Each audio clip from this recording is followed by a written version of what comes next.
When we talk about how to improve a $50 billion healthcare system, it's usually a conversation about the big pieces: policy, labor issues, or service delivery from the 30,000-foot view. But tonight, let's get in on the ground floor and focus on the patient perspective. Joining us now for that, in the nation's capital, Dr. Virginia Roth. She's Senior Medical Officer at the Ottawa Hospital, who also looks after patient advocacy. And here in studio, Doris Grinspun, CEO of the Registered Nurses Association of Ontario. Gary Froud, a volunteer who sits on the Health Service Transformation Committee of the North Simcoe Muskoka Local Health Integration Network.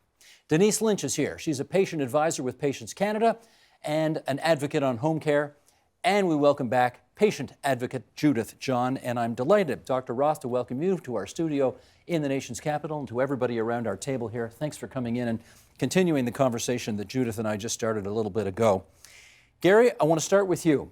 I don't know if everybody can see. Mr. Director Sheldon, I don't know if you want to go to a wide shot here.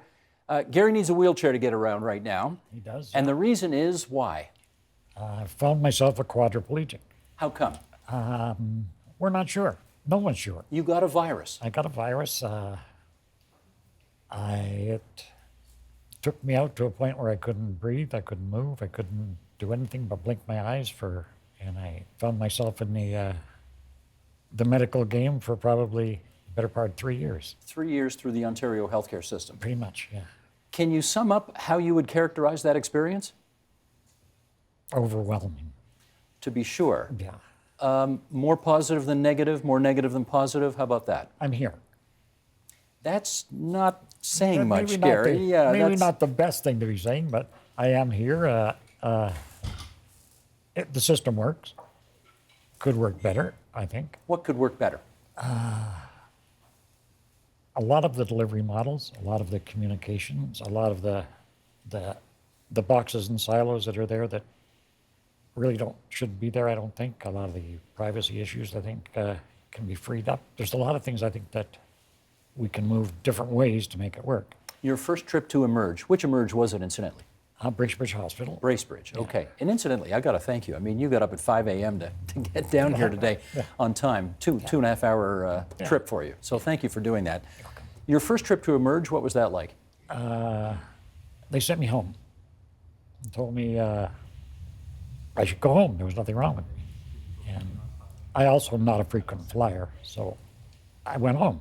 And I went back the next day after my 8-hour shift the first day and did another 8 hours, and they sent me home. And then I went back a third day and they sent me home and said there was really nothing really wrong with me, that I should just take it easy. So I went home, and 2 o'clock in the morning I ended up back in the hospital in an ambulance as every joint in my body was disconnecting from every other joint and nothing was working, and I had collapsed and my neck wasn't moving and my arms weren't moving, and so I ended up in Emerge in Bracebridge, and they weren't too sure what to do with me, so they decided they were going to have me an MRI, which meant that I had to go to another hospital in Orillia. I got to Orillia, I'm disconnecting, so I'm sort of jerking, and my wife gets a call from the doctor at Orillia saying, "Tell your husband to settle down. He's jerking and we can't." My wife said, "Can you not sedate him?" And they said, "No, we don't have a doctor's order." So back I went to another hospital. They decided at that point that they would admit me, but they were going to admit me to mental health. And my wife said, "No, that's not going to happen." This sounds like a lot of rigmarole that you had to go through. Yeah, it was quite an endeavor. Of course, I'm not knowing any of it because I'm gone by then. So, are you in pain right now, Gary? I'm always in pain. You're always in pain? Yeah. I find that I operate about 7 out of 10. On the pain scale? Yeah. All the time? Pretty much. Yikes. Everything's always trying to fire. People may be able to hear in the background every now and then something beeping behind you. What is that? That's my ventilator. It's a life support system that we're working on getting ourselves off of. I think I probably have about 3 more months, and they'll take it out. And so we'll be sitting with a nocturnal ventilation, but it'll be a bi-level. I bet you can't wait for that to happen. I'm looking forward to it. I bet you are. Yeah. Okay. Thank you for getting us started here. Denise, your adventure with the Ontario healthcare system begins with your dad, doesn't it? It does, and that was over a 15-year period. He passed away 2.5 years ago. So that's when I began to find out. It's once you enter the system and you start having to have a lot of contact with it, is you begin to see the disconnected joints. And that's really what I observed. Follow up on that. What do you mean? It's the lack of communication. If you look at the health system, there are a number of elements that comprise it. And the elements are, family doctors, mental health care, ER, hospitals, and they operate as silos. So you go to a family doctor expecting treatment. He will refer you to a specialist or not, or whatever the case may be. But there's very little coordination and integration among all those services. And so as a result, you have a siloed experience rather than a seamless one. And it's very difficult for the patient, because I'm going to echo what Judith said and our wonderful patient here that I have great admiration for, and that is you're at the mercy. You're at the mercy of the system. And for caregivers, it's very frustrating. In your dad's case, it was Alzheimer's? No. Well, maybe Aging. not. Aging. It was aging. Ah. He then was, I tried home care. That did not work. And you don't have enough time for that story. After that, we found a retirement home. That worked for a few years. But retirement homes are like a hotel. You pay a big fee, you get good meals, you socialize. The minute you start to need more care, and let's face it, we're all aging, we're not going to get better and younger. We're going to get older and have more things go wrong. So an incident at the long-term care, at the residence, the retirement residence, had him end up in hospital. What incident? A misdiagnosis by the doctor that was visiting the residence. Of what? It was a urinary tract infection, a UTI. The doctor diagnosed it as Alzheimer's. He had my father draw a clock and said, and my father had told me prior to that diagnosis, Denise, I really think there's something wrong with my mind, because UTIs cause confusion. They cause a lot of problems that mimic Alzheimer's. So that was a big letdown. He ended up in the hospital 2 months, and then I had to be at the hospital for 2 months, from 8 o'clock in the morning until after dinner at night, because he was in what they call alternate level of care. They don't have the staff. The resources are limited. They're not equipped to deal with seniors. And the CCAC representative, community care, who you have to go through to get to long-term care, because I knew he couldn't go back to the retirement residence, he was a bed blocker. That's what they said. It doesn't feel good to a daughter. Obviously, your odyssey with the healthcare system prompted you to get, well, you volunteered now for Patients Canada. I volunteer for Patients Canada, and I also work and volunteer in a long-term care home visiting with Alzheimer's residents. Loneliness and isolation is the biggest challenge, the biggest challenge. Keeps me grounded. Doris, I suspect through your work with the registered nurses, you've heard 1,000 stories like this, if not more. What do you think? So, two things that from the two very difficult experiences, more than stories that we just heard here, point to two things, not only one, which is of great concern both to me. One is knowledge of healthcare professionals. As you were describing your situation, I was already with 1,000 questions clinically to just rule out Guillain-Barré. That was number one. And then when you said that they tried to give you sedation because it was mental illness, that's knowledge, right? That's knowledge, and is, so many times, and Judy, you said that in your interview before, it's assumed that health professionals have the necessary knowledge to provide the care that patients require.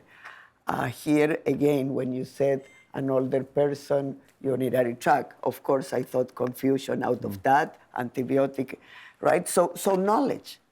And I don't think that we can underestimate the fact that you need to make sure that the health professional you're seeing has the knowledge to treat our caregiver. But you as a patient, That's there's number no, one. But hang on. You as a patient have no way of knowing whether your doctor or nurse Right. has the most state-of-the-art, up-to-date information available or not, right? You just Right. don't know.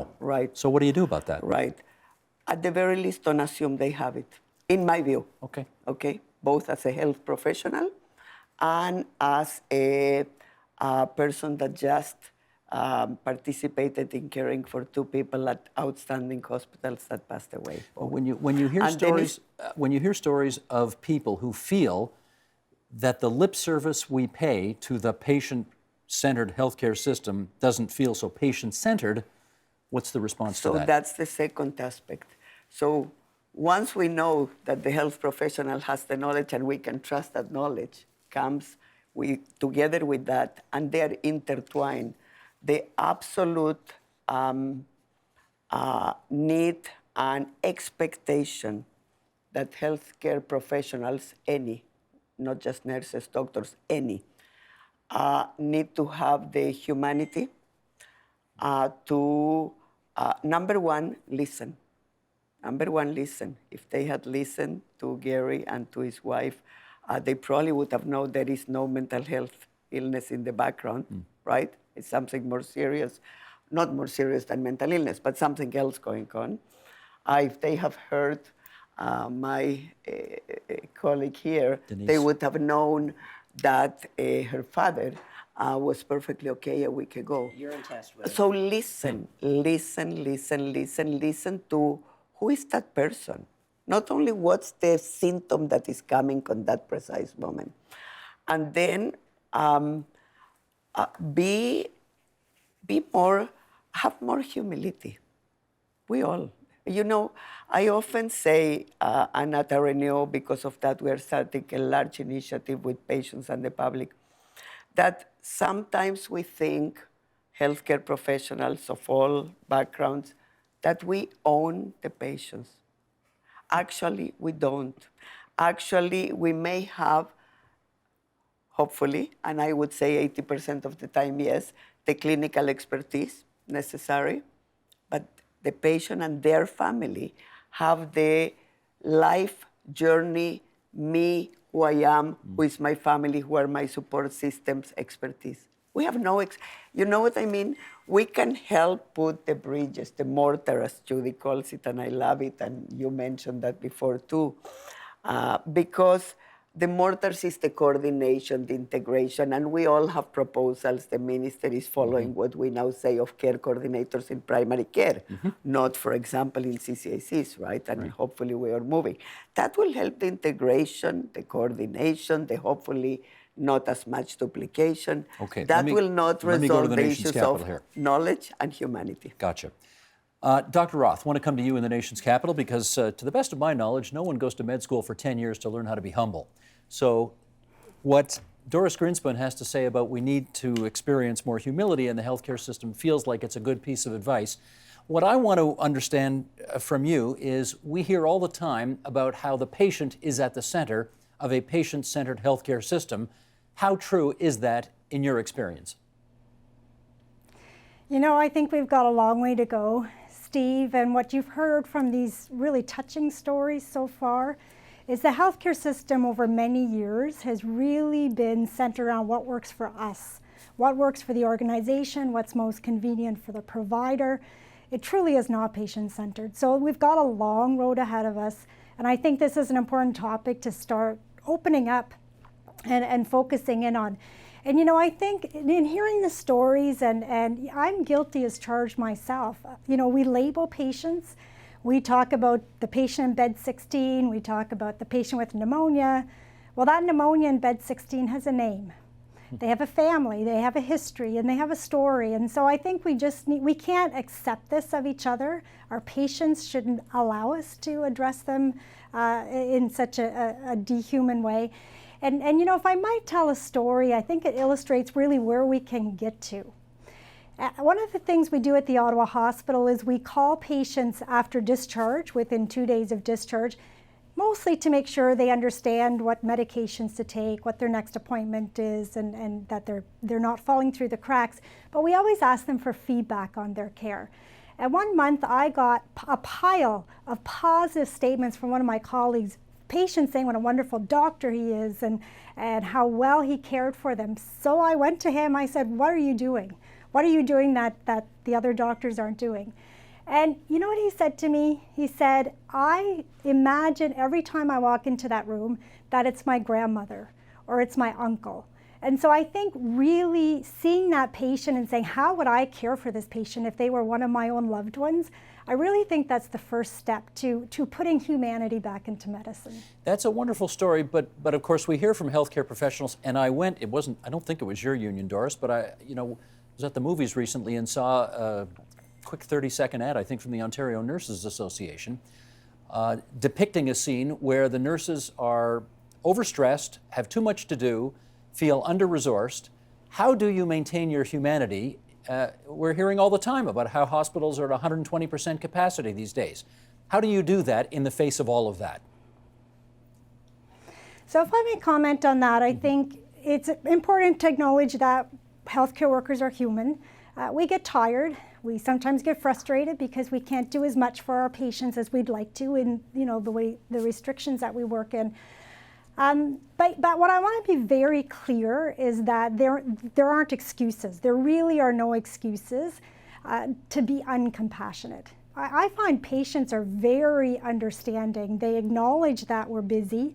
Most of the time, the complaints that we get through our patient advocacy department aren't about wait times or about the busyness. It's about the lack of compassion. You know, how much time does it take to smile, to hold someone's hand, to call them by name, to ask them what's most important to them? And I really think that it's better for patient care, first of all, because we know really where the patient is coming from and how we can best help them.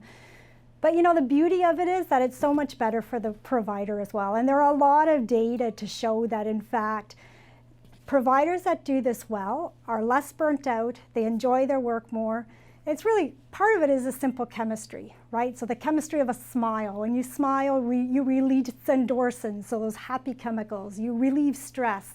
And I think we've got some restrictions that we work in, but I think that we've got to be a lot more conscious of how good for the patient, how good it is for us to work in a very different way. Judith?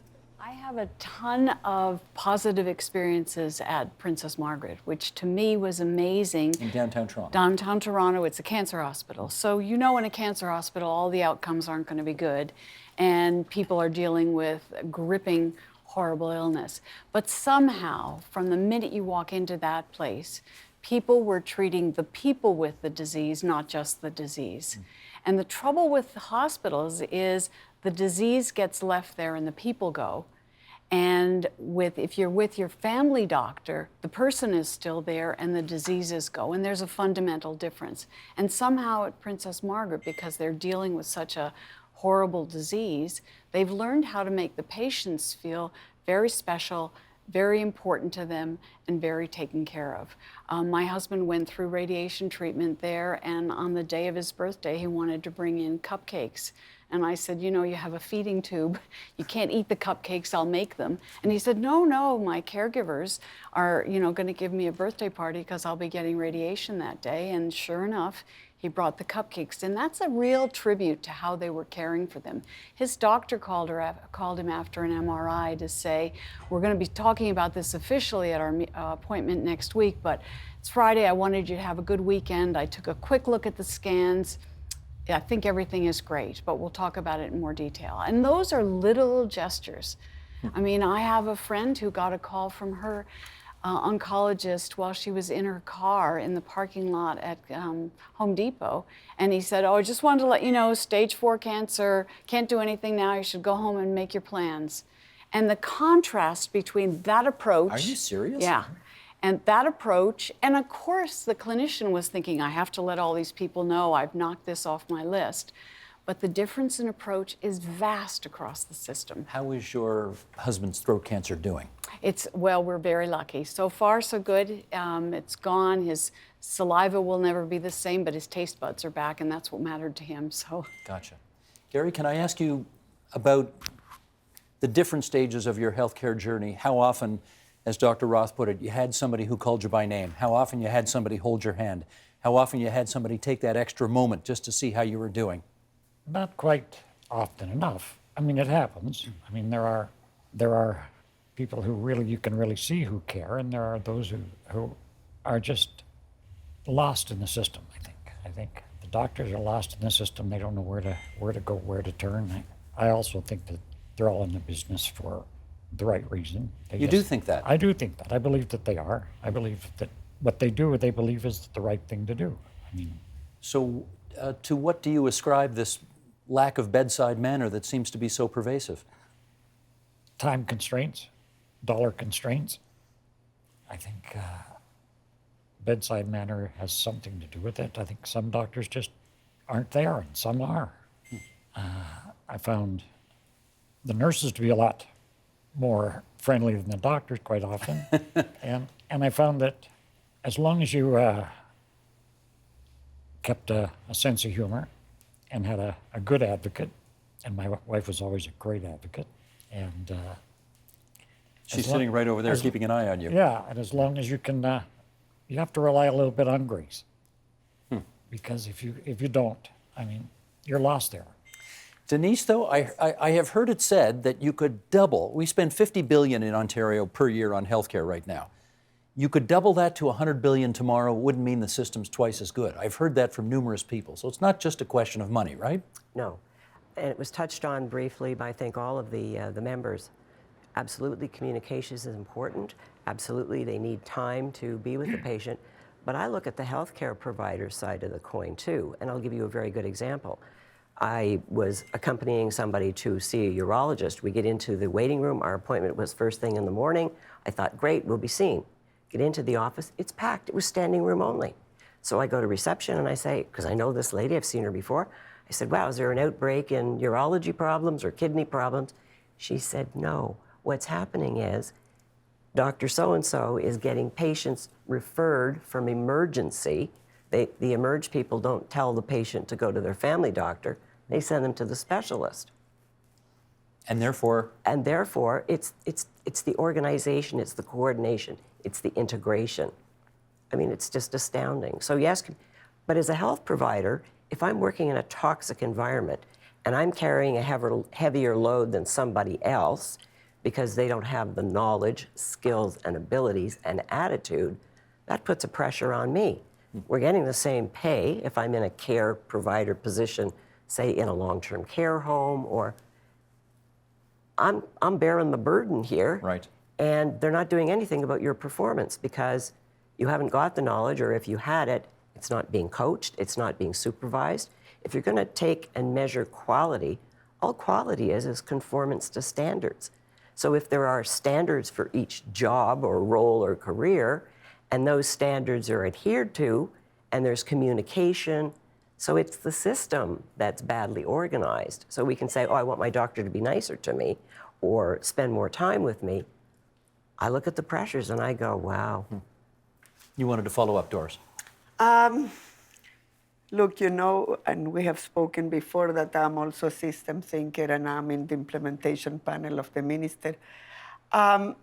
Yes, there are lots of issues of system, and yes, we need the coordination, integration, and resources, both in terms of nursing to alleviate workloads, etc. I don't think it's only that.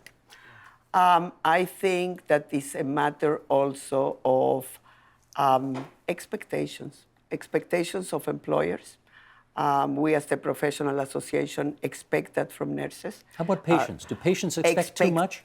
No, I think patients ought to expect expertise and ought to expect humanity. I don't want to call it kindness. I don't want to call it customer Just service. basic humanity. It equates a bit to people walking in the streets next, and they do that all the time, next to a homeless person and not even looking and smiling and saying hi, as if the person didn't exist. Now, with patients, of course, cannot be that bad. But I think all of us in all walks of life need to put back humanity in ourselves. Well, let me get you to comment on this sign. Absolutely. Sheldon, put this up. I want Doris to have a look at this sign. This is a typical sign. I don't want to pick on any hospital in particular.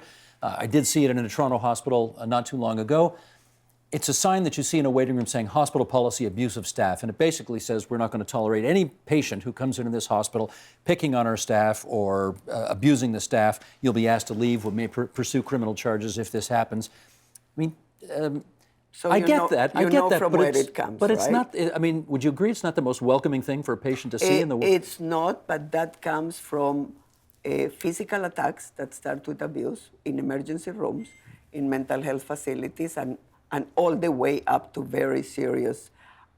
This was in a big hospital waiting room, not a mental health facility. Yeah, and not in an emergency room. Because that's where some of these was issues in a waiting happen, room, right? yeah. Okay. So I don't want to take the sign out of context. It depends where is the sign. I don't think it's the most welcoming sign, but that sign that nurses or others cannot be attacked physically, or if you see if it's verbal and you allow it to, right? The question is why? No, I get you. Why was I get that you, but there, would right? it not make a different and potentially better statement to say a sign in a waiting room saying, we know you're waiting a long time and we feel your pain. We're going to get to you as fast as we can. Something Yes, like that? Yes, and absolutely 90% of the people will respect that and don't need any sign. So that's for the 10%. That is when people have other issues that will probably, but if I may, I think that there are ways to write signs, and yeah, I wouldn't write a sign like that, but you also need to understand that people are beaten. Understand. Stuff is beaten. Judith. I think to improve healthcare, you have to improve it for the patients and their families and for the providers. So a sign is an opportunity to say we need to respect each other. We're doing our job Yes. as best we can for all of you. You need to give us the space and the respect to do it. And when patients are clamoring at an emergency door, I mean, I have real pity for or sympathy for the providers because it's a pressure cooker, it's confusing, it's chaotic. Nobody understands a triage system. Nobody explains to the patients, we have to organize this so that the people who need help first get it first. That's what triage basically That is, right? is, that Because is, the and there sicker you aren't- are, the faster you get treated. That's right, and if it's a hard issue, they'll see you first, and there aren't enough triage nurses, there aren't enough, I think they almost need a concierge or like a Walmart greeter in an emergency department to say, we're sorry you're here, we're gonna look after you. That's a good idea. Yeah, it is. I think there's a lot of people who would do it. Let me try this with Virginia Roth in Ottawa. Dr. Roth, I'm going to read this out of Toronto's MedCan Clinic. This is what the medical director of that clinic had to say, and then I'll get you to comment on it. The Canadian Medical Association Journal reported that trust in doctors may be declining. A 2010 poll by Angus Reid Public Opinion for Maclean's found that 40% of Canadians believe doctors care less about their patients than a decade ago, and more than half believe doctors are reluctant to admit mistakes. Could trust improve with more collaboration? Physicians are encouraged to use the shared decision-making model of care where doctor and patient make a decision together based on the evidence and the patient's values and preferences. For example, doctors who used a certain kind of shared decision-making approach were less likely to overprescribe antibiotics while also maintaining patient satisfaction. More collaboration leads to better care and builds trust. What's your view on that? Well, I think that's a very true statement. You know, the system has really changed over time, as it should, change for the better, I think. Where decades ago it was a very paternalistic system, and doctors basically told patients what to do and what decisions to make. I think most of us are glad those days are behind us. One of the key pieces to truly, making patient-centered care a reality is that patients get access to their medical records.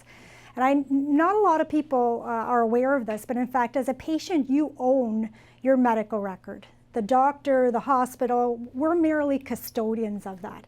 The issue really is that you often don't have easy access to that. So sometimes it's hard copies and it has to be photocopied. You come pick it up a week or two later. And so I think one of the key pieces we really need to look at as a province is ensuring patients have easy, real-time electronic access to the records, because there's a power differential to begin with. And I think when you come to see your doctor and they have all this information about you and you don't have it, we're already starting with maybe a bit of a lack of trust, certainly an imbalance. And so I think really to get patients involved in decision making about their health, they have to have access to the tools you're talking about, but they also need to have access to their own medical information system. We're getting there. So for example, Sunnybrook has developed an app called MyChart that a lot of us have started to adopt, where patients can, anywhere in the world, can pull up their medical records. But that's where we need to move, I think, if we're really going to have a proper doctor-patient relationship where we can have joint decision-making. Denise, let me ask you about that imbalance that Dr. Roth just referred to. Was there a time as you were dealing with your father's care where you thought, if I complain too much or if I tick these doctors or nurses off, they're going to treat my dad worse and I'm not going to be further ahead? Sometimes. However, I would try and explain what my father's wishes were, or because I'd cared for him for such a long time. So I knew his values, I knew his priorities. He had an advanced care plan in place. He insisted that we discuss this on an ongoing basis. Now, when I'm gone, dear, you know, this is what I want.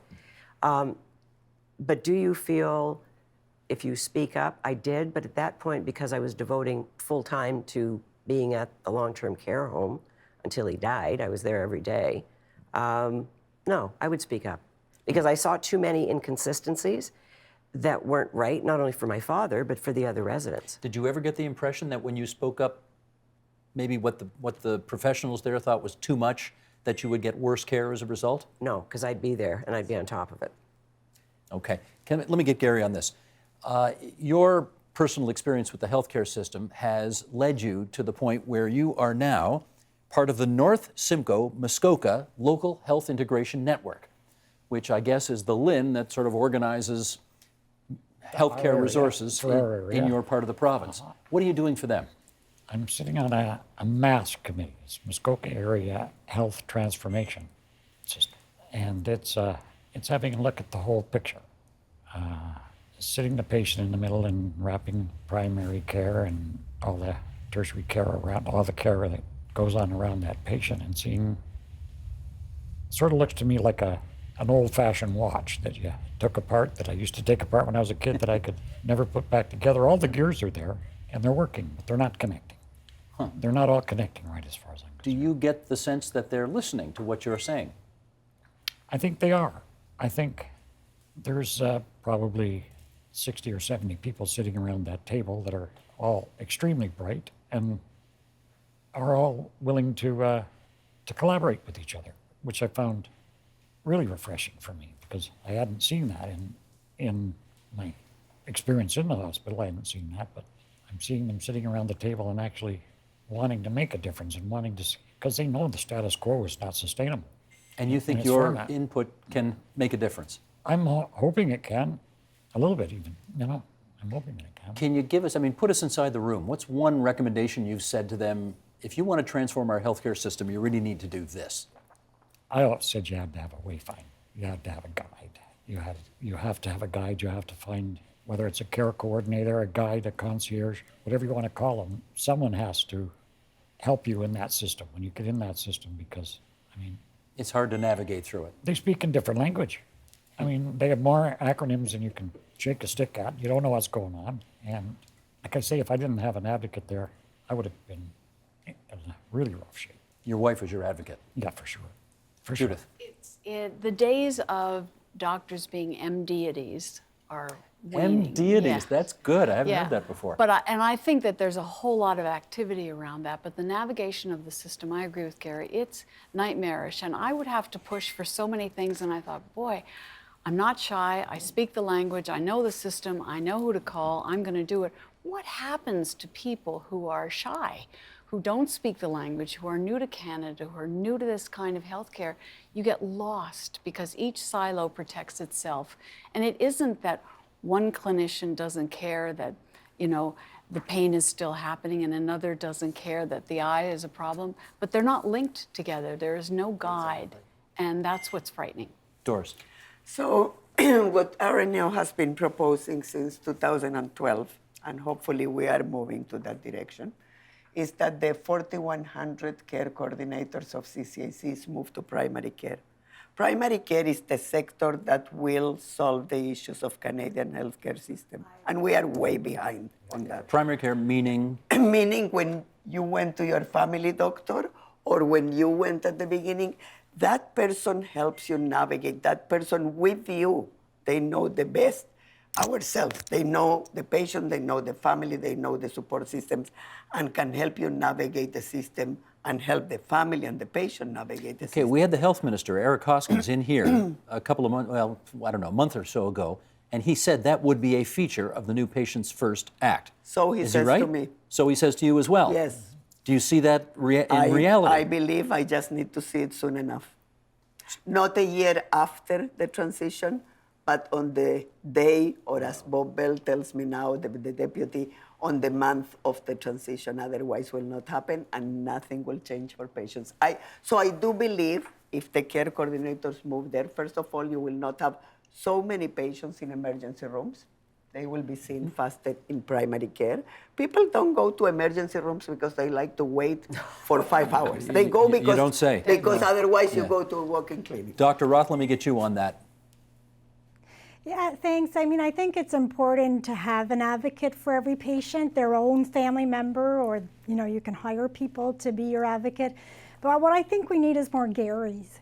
And I think we need people like Gary at the table where when we're making decisions as a senior team at a hospital or the LHIN or the ministry, decisions are made for the right reason, but who's there really saying, look, this is, if you make that decision, this is what it's going to look like to the patient. This is what they'll actually experience when they come to the emergency or to that appointment.